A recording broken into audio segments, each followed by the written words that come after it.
Assalamualaikum warahmatullahi wabarakatuh. Nama saya Diki Aulia Ramadhani dengan NPM 1821030492. Saya dari kelas H Muamalah semester 5 Hukum Ekonomi Syariah UIN Raden Intan Lampung. Di sini saya akan menjelaskan konsep dasar penelitian empiris. Pengertian empiris adalah suatu keadaan yang berdasarkan pada kejadian nyata yang pernah dialami. Kejadian tersebut bisa didapatkan melalui penelitian, observasi, ataupun eksperimen.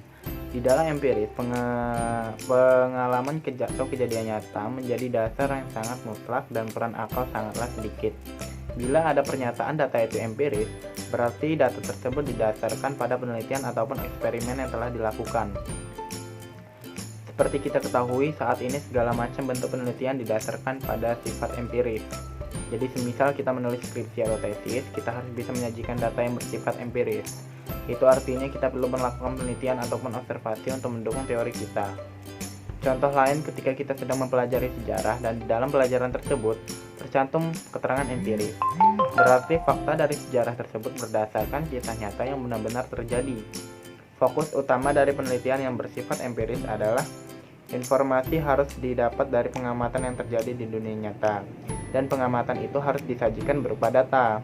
Data-data penelitian empiris terdapat dua jenis, yaitu data kuantitatif dan data kualitatif.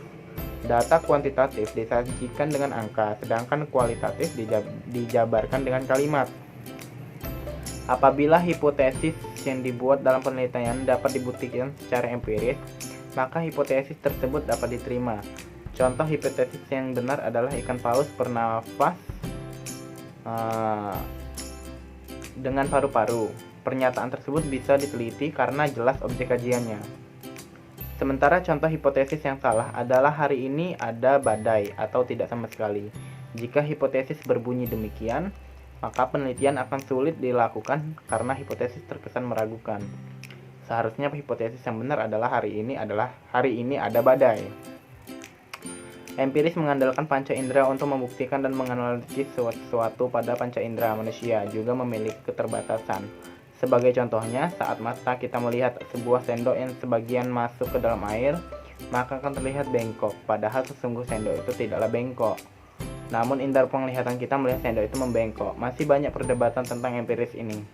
Walaupun begitu, ada beberapa tokoh dunia menggagas paham empiris seperti Francis Bacon, Thomas Hobbes, dan lainnya.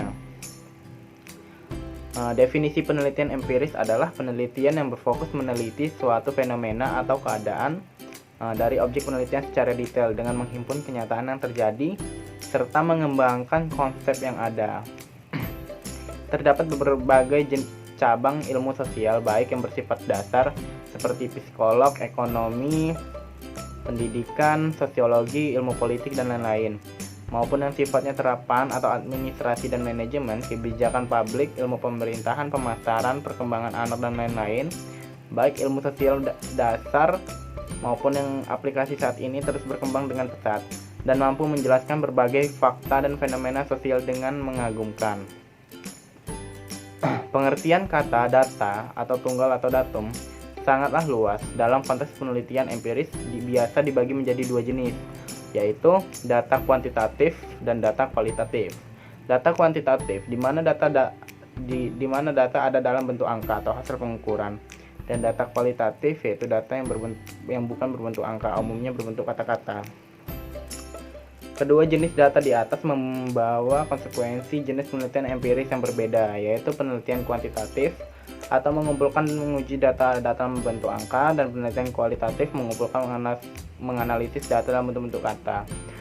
Tentu saja perbedaan keduanya tidak hanya sekedar jenis data saja, namun melibatkan pola berpikir tentang realita sosial yang diteliti, secara pendekatan yang dilakukan oleh bagaimana hal itu dikonseptualisasikan, desain, riset, dan metode pengumpulan data juga hal lainnya yang menunjukkan perbedaan yang sangat kontras akan kedua jenis penelitian empiris ini.